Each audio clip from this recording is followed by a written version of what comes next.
नाज़रीन मोहतरम, आज हम आपको एक जालिम शोहर की कहानी सुनाने जा रहे हैं जो जहन्नुम का कुत्ता बन गया। इस सबक से लुत्फ अंदोज होने के लिए हमारे साथ रहिएगा। बिस्मिल्लाहिर्रहमानिर्रहीम।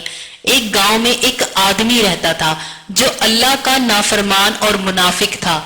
इसके पास बहुत दौलत थी, लेकिन वो शख्स बहुत कंजूस था। वो सिर्फ दिखावे के लिए नमाज पढ़ता था, वो सिर्फ दिखावे के लिए मुसलमान था। अल्लाह ताला के किसी काम को नहीं मानता था, न दिन रात किसी हुक्म पर अमल करता था। जिसने अल्लाह की नाफरमानी की वो अल्लाह की अताअत नहीं करता, वो अल्लाह के बंदों पर कैसे रहम करेगा। लेकिन जिस औरत से इसकी शादी हुई वो बहुत नमाजी थी, दिन रात अल्लाह की इबादत करती थी, अल्लाह की फरमाबरदार थी। वो अल्लाह अल्लाह करती थी। वो अपने शोहर से बहुत प्यार करती थी, वो अपने शोहर की भी बहुत फरमाबरदार थी। वो इसका हर हुक्म मानने को तैयार रहती थी, क्योंकि इस लड़की का खानदान एक मजहबी घराना था। उसने एक मजहबी घराने में परवरिश पाई। वो अपने शोहर से बहुत प्यार करती थी। इसकी शादी को कुछ अरसा गुजर चुका था, इसलिए वो अपने शोहर को ठीक से नहीं समझ सकी।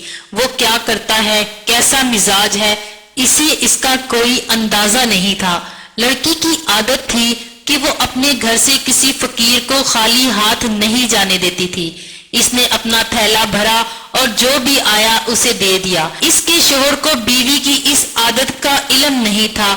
एक दिन जब इसका शोहर घर आया तो उसने देखा कि उसकी बीवी एक भिखारी को कुछ पैसे और खाना दे रही है। इस पर शोहर को बहुत गुस्सा आया और चीखने लगा कि ये क्या कर रही हो। इसने बहुत शाइस्तगी से कहा, मैंने क्या किया। इसके शोहर ने गुस्से से कहा, तुम फकीर को खाना क्यों दे रही हो। क्योंकि फकीरों की आदत है, हर वक्त पूछते हैं, अगर तुम इसी तरह खाना और पैसे देती रही तो मैं सड़क पर आ जाऊंगा। कहने लगी, अल्लाह की दी हुई चीज में से किसी को सदका करो तो बंदा सड़क पर नहीं आता, बादशाह बन जाता है। इसके शोहर ने कहा, मैं बादशाह हूँ, भिखारी तुम बनाओगी। आज तक कोई फकीर मेरे दरवाजे पर नहीं आया, जब से तुम आई हो ये फकीरों का आना शुरू हो गया है। इस शरीफ बीवी ने कहा कि बेहतरीन अमल फकीरों को खाना खिलाना है। इसने अपनी बीवी से बहुत गुस्से से कहा, आज के बाद अगर तुमने मेरे घर से किसी को खैरात दी तो मुझसे बुरा कोई नहीं होगा। इसकी बीवी खामोश हो गई और सोचने लगी कि अगर कोई भिखारी दरवाजे पर आए तो मैं इसे खाली हाथ कैसे जाने दूं।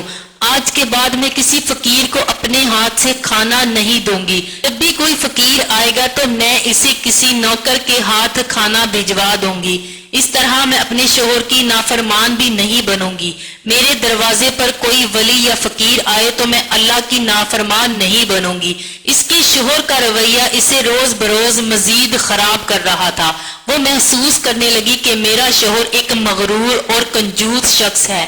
वो अपने शोहर की हकीकत देखकर बहुत परेशान हुई कि वो मुसलमान है, लेकिन मुसलमान होने के बावजूद इसके अंदर मुसलमान वाली कोई बात नहीं थी।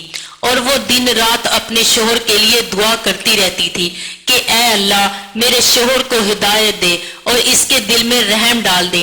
एक दिन इसका शोहर घर आया तो उसने बड़े प्यार से इसे खाना दिया और इसके पास बैठ गई। इसने कहा, अल्लाह ताला ने आपको बहुत कुछ दिया है, अगर आप इन लोगों में से किसी की मदद करें, किसी भूखे को खाना खिलाएं, किसी यतीम, किसी गरीब औरत, किसी बेवा की मदद करें, ये माल, ये पैसा अल्लाह ताला ने हमें सिर्फ इसलिए दिया है कि अल्लाह ताला ने फरमाया इस माल को महफूज रखना और कंजूसी करना बहुत बड़ा जुर्म है। इसके शोहर ने चीख कर कहा, तुम्हें मुझे समझाने की जरूरत नहीं, तुम कौन होती हो मुझे कंजूस कहने वाली। ये मेरे और अल्लाह का मामला है, तुम चुप करो। इसकी बीवी ने कहा, अगर तुम अल्लाह पर छोड़ रहे हो तो अल्लाह अनकरीब हिसाब लेने वाला है, इसलिए तुम अल्लाह से अपने गुनाहों की माफी मांगो। इसके शोहर ने इसके मुंह पर थप्पड़ मारा और घर से निकल गया। एक दिन वो घर में काम कर रही थी कि बाहर एक फकीर आया और फकीर ने हमेशा की तरह आवाज लगाई कि भूखे को खाना खिलाओ। वो खामोश होकर फकीर की बातें सुनती रही और अपना काम करती रही। अचानक इसका दिल बेचैन होने लगा। वो सोचने लगी कि इतना खाना तैयार है, घर के सारे लोग खा पी लें तब भी खाना खत्म नहीं होगा। अगर किसी भिखारी को ये खाना थोड़ा सा मिल जाए तो क्या हम गरीब हो जाएंगे। इसने अपनी नौकरानी को बुलाया और कहा, बाहर जाकर ये खाना भिखारी को दे दो। खाना देकर जब नौकरानी आने लगी तो अल्लाह की मर्जी से ये हुआ, उस वक्त उसका आका वहां आया और जब इसने नौकरानी को खाना देते हुए देखा तो गुस्से में आ गई और इसके मुंह पर थप्पड़ मार दिया कि मैंने तुम्हें मना किया था कि इस घर में कभी किसी फकीर को खाना नहीं दिया जाएगा, फिर तुमने खाना क्यों दिया। वो नौकरानी खामोशी से खड़ी रही। उसने कहा, अगर तुमने मुझे नहीं बताया तो मैं तुम्हें नौकरी से निकाल दूंगा और पूरे इलाके में आपको कोई मुलाजिम नहीं रखेगा। नौकरानी हाथ जोड़कर कहने लगी, मुझे माफ कर दो, बेगम साहिबा ने मुझसे कहा था कि ये खाना इस फकीर को दे दो। इस लम्हे वो बड़े गुस्से से अपनी बीवी के पास आया और कहा कि मैंने तुमको मना किया था कि किसी को खाना ना देना, फिर तुमने खाना क्यों दिया। फकीर भूखा था और बहुत सा खाना था। इसके शोहर ने कहा, ये खाना है, ये मेरी कमाई से आया है, तुम ये देने वाली कौन होती हो। इस घर में तुम्हारी ख्वाहिश गालिब नहीं आएगी। इसकी बीवी ने निहायत अदब से कहा कि ऐ मेरे प्यारे शोहर, ये अल्लाह की मर्जी है, क्या तुम अल्लाह की मर्जी पर यकीन नहीं रखते। उसने कहा, मैं ऐसी बातों पर यकीन नहीं रखता, अगर आज के बाद तुम मेरे खिलाफ गई तो मैं तुम्हें तलाक दे दूंगा। इस घर में सिर्फ मेरी मर्जी चलती है।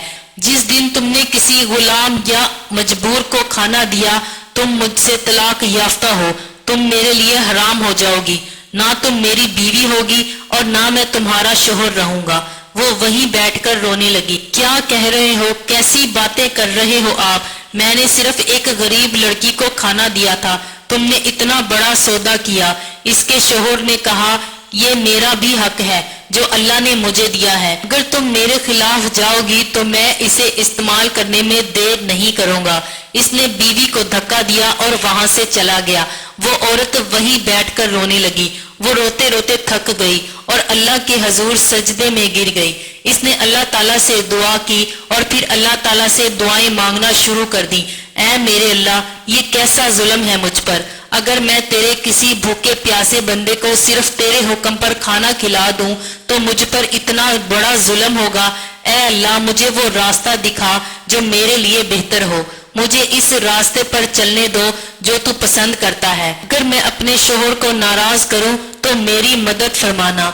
ऐ अल्लाह, मुझसे कभी नाराज न होना और हमेशा मेरी मदद करते रहना। इसके बाद औरत सब्र करने लगी और खामोश हो गई, क्योंकि इसे डर था कि इसका शोहर किसी वक्त नाराज हो जाएगा। जब भी कोई साइल फकीर घर आता तो वो खामोश हो जाती और किसी को खाना ना देती और साइल खाली हाथ चला जाता। वो साइल को खाली हाथ जाते देखकर बहुत रोती और सोचती कि ऐ अल्लाह, अगर मैं कोई नेक काम करना चाहती हूँ तो मुझे नेकी का मौका क्यों नहीं मिल रहा। इस दौलत का क्या फायदा।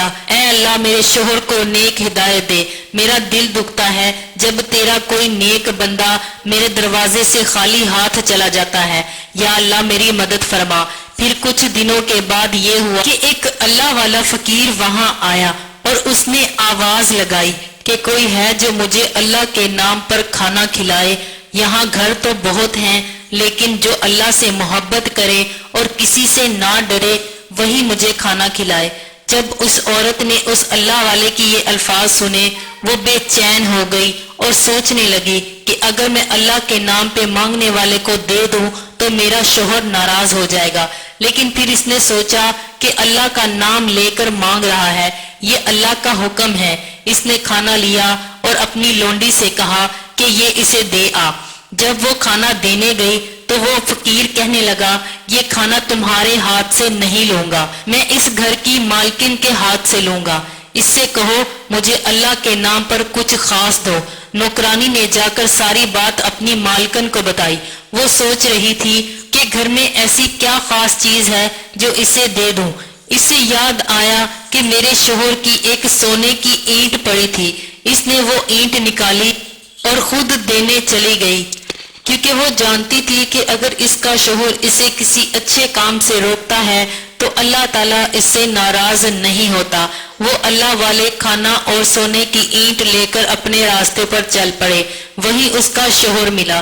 جب اس کے شوہر نے اللہ والے کے ہاتھ میں روٹی اور سونے کی اینٹ دیکھی تو وہ حیران رہ گیا اور پوچھا کہ یہ سونے کی اینٹ اور روٹیاں کہاں سے لی ہیں؟ تو اللہ والے نے فرمایا کہ سامنے گھر میں ایک بہت نیک عورت ہے، میں نے اس سے اللہ کے نام پر پوچھا تو اس نے کھانے کے ساتھ ایک سونے کی اینٹ بھی دے دی۔ وہ بہت پرہیزگار خاتون ہے اور اللہ سے بہت محبت کرتی ہے۔ یہ کہہ کر اللہ والے چلے گئے۔ اس کا شوہر غصے میں اس گھر آیا اور بیوی کے پاس جا کر کہنے لگا، میں نے تم سے قسم لی تھی کہ میرے حکم کے خلاف نہ جانا، کسی کو کھانا نہ دینا، آج تم نے تجاوز کیا ہے، حد ہو گئی۔ میری سونے کی اینٹ اٹھا کر ایک فقیر کو دے دی۔ اس کی بیوی سر جھکائے کھڑی تھی اور بولنے لگی کہ جب اللہ والے نے اللہ کا نام لے کر پوچھا، چنانچہ میں نے اس کی سب سے قیمتی چیز یعنی سونے کی اینٹ اٹھائی اور اللہ کے نام پر دے دی۔ میں اللہ کے نام پر کچھ بھی کر سکتی ہوں۔ اللہ کے سامنے اس سونے کی اینٹ کی کیا حیثیت ہے؟ میں تمہاری نافرمان بیوی نہیں ہوں اور نہ ہی کبھی بنوں گی، نہ میں تمہارے حکم کے خلاف جاؤں گی۔ لیکن جب اس نے اللہ کا نام لیا تو میں اپنے آپ کو روک نہ سکی۔ اس کے شوہر نے چلا کر کہا، تم اللہ سے بہت پیار کرتی ہو، ہر وقت اللہ اللہ کرتی رہتی ہو، اللہ کے نام پر جان بھی دے سکتی ہو کیا؟ اس نے کہا، اللہ کے لیے میں اپنی جان بھی قربان کرنے کو تیار ہوں۔ میں صرف اتنا بتانا چاہتی ہوں کہ تم بھی اللہ کو مانتے ہو، مسلمان بھی ہو، پھر اللہ سے محبت کیوں نہیں کرتے؟ اس نے کہا، میں ان چیزوں پر یقین نہیں کرتا، آج تک اللہ کا کوئی معجزہ دیکھا ہے؟ کہنے لگی، اللہ کا معجزہ، یہ جسم، یہ مال، یہ نعمتیں، یہ زندگی سب اللہ کا ہے۔ اس کے شوہر نے کہا، زیادہ بات نہ کرو، تم ایسی ہو، ایسا کرو، اللہ کے لیے جلتے ہوئے تندور میں داخل ہو جاؤ۔ اللہ کی وہ نیک بندی اٹھی، اپنے تمام زیورات پہن لیے اور تیزی سے تندور میں داخل ہونے لگی۔ اس کے شوہر نے چلا کر کہا، یہ زیورات اتار دو۔ اللہ کی نیک بندی نے کہا، آج میرا محبوب سے ملنے کا دن ہے، اس لیے میں آج دلہن بن کر جاؤں گی۔ عورت بسم اللہ الرحمن الرحیم پڑھتی ہوئی تندور میں داخل ہوئی۔ اس کے شوہر نے اوپر سے تندور بند کر کے کہا، اس اذیت سے میری جان نکل گئی، میں اپنا مال اس طرح برباد نہیں کرنے دوں گا۔ 3 دن گزرے تھے کہ اللہ والے دوبارہ اسے اللہ کے نام پر کھانا دینے کے لیے کہنے لگے۔ اس کے شوہر نے جا کر کہا کہ جو اللہ کے نام پر دیتی تھی وہ چلی گئی اور تم یہاں سے چلے جاؤ۔ وہ اللہ والے کہنے لگے، کہاں چلی گئی؟ اس نے کہا، تم یہاں سے چلے جاؤ، تمہیں کوئی فرق نہیں پڑتا۔ اللہ والے نے کہا، مجھے معلوم ہے کہ وہ کہاں چلی گئی ہے۔ وہ چونک گیا اور کہا کہ کیا تم جانتے ہو کہ وہ کہاں گئی ہے؟ اللہ والے غصے سے اس کی آنکھوں میں دیکھنے لگے اور کہنے لگے، تندور کا ڈھکن اٹھاؤ۔ یہ سن کر وہ کانپ گیا اور ڈر گیا۔ اس نے تندور کا ڈھکن اٹھایا تو دیکھا کہ اللہ کو پیار کرنے والی جلتے ہوئے تندور میں سلامت مسکرا رہی ہے۔ دور سے آواز آئی کہ اے غریب انسان، کیا تجھے معلوم نہیں کہ اللہ کے دوست آگ میں نہیں جلتے؟ اس عورت نے اللہ کا نام لیا اور اس کی محبت میں آگ میں داخل ہو گئی تھی۔ اللہ اپنے دوستوں کو آگ میں نہیں جلاتا۔ وہ اللہ والے کہنے لگے، تم کیا سمجھتے ہو؟ تم کوئی دنیاوی خدا ہو؟ تم ایک جہنمی کتے ہو۔ وہ سب سے بڑا ہے، وہ اللہ ہے۔ وہ عورت اس تندور سے نکلی اور اس کا نورانی چہرہ ایسا لگ رہا تھا جیسے زمین پر کوئی نور اتر آیا ہو۔ اس کا شوہر پریشان تھا کہ یہ کیا ہو رہا ہے۔ اب اس جہنمی کے ساتھ کیا ہونے والا تھا؟ جو شخص اپنا مال محفوظ رکھتا تھا، اسے غریبوں میں تقسیم نہیں کرتا تھا، ان کو نہ حصہ دیتا تھا، اب اس کی شکل کتے جیسی ہو گئی تھی اور اسے جلتی آگ میں جھونک دیا گیا۔ وہ جلتے تندور میں جلتا رہا اور چیختا رہا۔ جس نے محفوظ مال رکھا دنیا میں جہنم کا کتا بن گیا۔ استغفر اللہ۔ محترم ناظرین، اللہ تعالیٰ قرآن پاک میں فرماتے ہیں کہ جو لوگ سونا چاندی کا سامان رکھتے ہیں، وہ اپنا مال محفوظ رکھتے ہیں اور اللہ کی راہ میں خرچ نہیں کرتے، تو انہیں دردناک عذاب کی خوشخبری سنا دو۔ یہ سونا اور چاندی جو جمع کرتے ہیں जहन्नुम की आग में डाल दिया जाएगा और इसके जरिए इनके कंधे और पीठें तबाह हो जाएंगी और चेहरे दागदार हो जाएंगे और इनसे कहा जाएगा कि ये वो सब कुछ है जो तुम जमा कर रहे थे, अब इस अजाब का मजा चखो जो तुम जमा कर रहे थे। अस्तगफिरुल्लाह। अल्लाह पाक से दुआ है कि अल्लाह पाक हमारे दिलों से दुनिया की मोहब्बत को ख़त्म कर दे और अपनी मोहब्बत पैदा कर दे और हमारे दिलों से माल की मोहब्बत को ख़त्म कर दे। आमीन।